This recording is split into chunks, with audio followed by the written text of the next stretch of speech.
Mummy నాకు ఏమైనా తినబుద్ధి అవుతుంది. ఇంట్లో ఏమున్నాయి? పాప్కార్న్ ప్యాకెట్స్ ఉన్నాయి. అవునా, చేసిస్తావా? నేను చెయ్య. సరే నేనే చేసుకుంటా. ఓకే.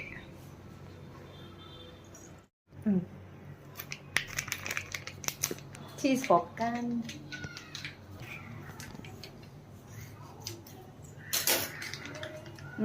వెయ్యి. వేయాలా?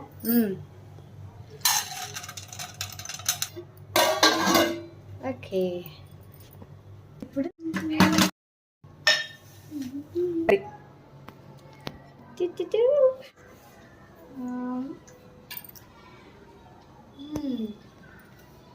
సూపర్ అది,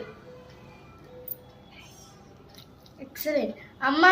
హలో గాయ్స్, ఇంతవరకు వీడియో చూసినందుకు చాలా thanks. So please subscribe to our channel Patas పిల్లలు. Thank you.